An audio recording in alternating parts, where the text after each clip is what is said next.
Last July, I did a video talking about 5 different things, unique things, that you could put into your survival pack that could give you an edge in a power down situation, economic collapse, if there were a situation where you found yourself outnumbered or outgunned. These things could make a big difference and give you an edge that your enemy might not see coming. One of the things was, of course, this Sanwu 7-watt striker handheld laser. And I got a lot of pushback for it until people started researching it themselves and realized, oh, holy cow, if I can blind 3, 5, 7 enemies from a football field away, it doesn't matter how many weapons they have. If they don't know I have this and they don't see it coming, and they don't even know what it is when they're looking at it, and I fry their eyeballs, it doesn't matter how zipped up on drugs they are or what they have. This is a weapon that can be deployed by a child. It can be deployed by someone who is medically compromised, someone who is elderly. And like I said, one of the most dangerous weapons you can ever have, if not the most dangerous weapon you can ever have, is the one your enemy doesn't expect or doesn't know you have. And I would recommend SANWU lasers.com. Go there if you have the ability, get one of these. These aren't the ones that you shine on the floor and let your kitty cat chase or whatever. These are no joke weapons. And they can do very serious damage to you if you don't wear glasses when you're using these things. And 7 watts, I'll let down in the comments those that are experts with lasers tell you how powerful 7 watts is. 1 watt is enough to fry somebody permanently. And you can go back and I'll link some of those videos. We did more in-depth looks into those. Item number 2, there are a lot of very high-powered wrist rockets that you can have. And it was actually something our leader said in his recent speech about immigration that made me think about this again. This particular model that you're looking at is one of the more, high-speed looking ones. It's got mounts for laser targeting. This is for you shooting an arrow. They call it a whisker biscuit or some kind of an aeronaut. Mount for a light. And you can get your own custom bands. And if you have things like 1-inch steel ball bearings to shoot with this, at close range, you can do incredible amounts of damage. I mean, you could seriously crack somebody's skull open with the kind of speed with something like that. And one of the things that makes a weapon like this incredibly valuable is that you can use anything you can find on the ground. Anything that you can get, into the place where you pull back, any chunk of rock or concrete. And it was our leader saying that basically there's no difference between getting hit in the face with the rock or getting hit in the face with the rifle round. So anyway, there's that, but we'll cover that in a minute. Item number 3, both my daughters, my ex, every female I care about has Sabre Gel pepper spray.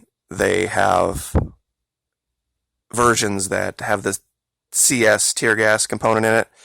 And once again, make your enemy wish they were dead, wish you had shot them.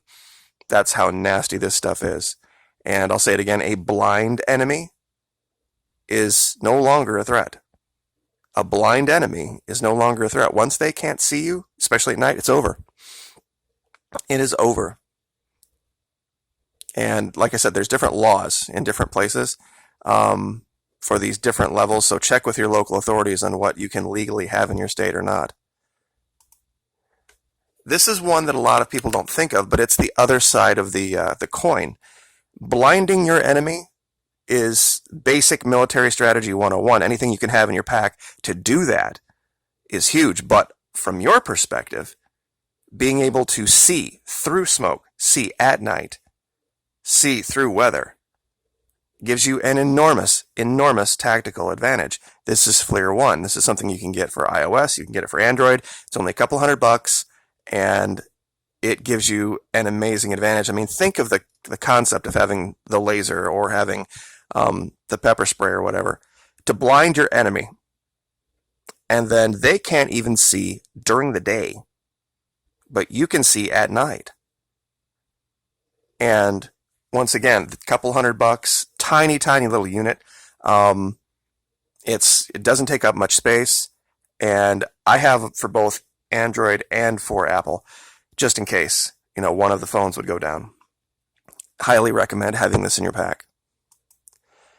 And the last thing would be, of course, the smoke that we talked about. Now, they have all sorts of colors of this stuff, and they use it these days for parties and baby announcements and all that. But in a survival situation, you could communicate with somebody, over long distances. And different colors at different times can mean different things.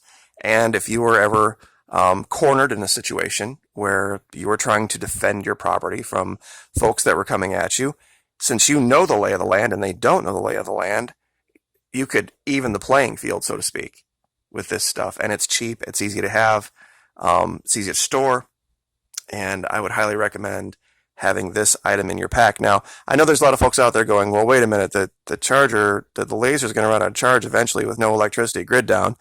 And what about the phone thing too? Well, here we go. This is ETAN, basically the word note spelled backwards. Hand crank charger, just simple as can be. You plug it in and you can charge just about anything with it just by hand crank. No need for solar. Don't need to plug it into an inverter. Don't need anything like that. It's just straight up hand crank. And have 4, 5, 6 of these. People have talked about different aspects of having people in your group. It's like, well, gosh, elderly, are they going to be kind of a drag? Or are children going to be a problem? Or those who are sick or tired or mentally or physically compromised, how can they be an asset to my group? Well, real simple. Get a bunch of these and they can contribute. They can they can charge things. If you were ever in a power down, grid down situation, even most elderly folks that I know that are wheelchair bound or children, kids can make it a game. Who can charge the phones the fastest? And keep them occupied. Disabled, the same thing. If they can turn a crank, they can be part of your group, part of your survival group. Because who more would know about having to adapt than someone who's, either, elderly and can't get around as much as they used to, or somebody who's disabled. So, but as I spoke of earlier, in case anybody thinks I'm making it up, I am not. This is Military Times. And this is a quote. Here we go. Right out of the president's mouth. It's the military. I hope there won't be that when asked about people throwing rocks. He says, anybody throwing stones, rocks like they did to the Mexican police, where they badly hurt police and soldiers of Mexico, we will consider that a firearm because, and like I said, I can't even believe I'm saying this, because there's not much difference where you get hit in the face with a rock. Speaking of firearm, there's not much difference where you get hit in the face with a rock. We will treat that like a firearm. We will consider that a firearm. Now, leaving aside for the minute that I really doubt that the current leader has very much empathy or sympathy for Mexican police or the Mexican military, I would very much like to look closer into the circumstances there, because those guys are some of the most corrupt, dirty, nasty dudes that you've ever encountered. They are not these honorable, decent, upstanding protectors of law and order, the Mexican police and the Mexican army. They're just about as corrupt as the Colombians. And if there was something like this where you had these people down there, I'm not saying all these people coming from Honduras are a bunch of Mother Teresas, but believe me, it's just seems a bit disingenuous. And I guess what we'll leave with here is this list of military units heading to the border. This is once again off of Military Times. I had made the statement before that there were not offensive combat units, defensive combat units. There's been all of this bullshit on YouTube about people showing pictures of tanks and pictures of artillery. Just because somebody shows you a picture of that doesn't mean it's heading there.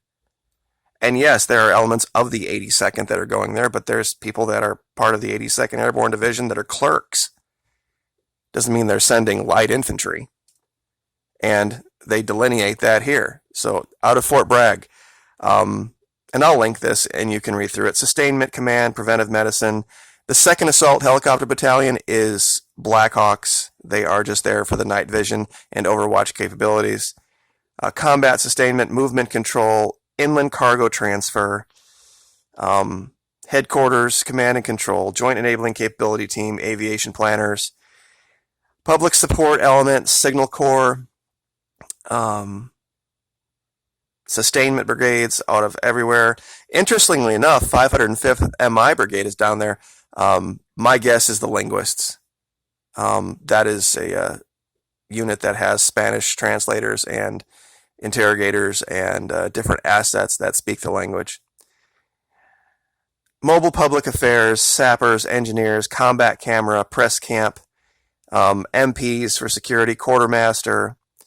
You know, like I said, you read through here and, you know, and they're coming from all over, and these are all Army units.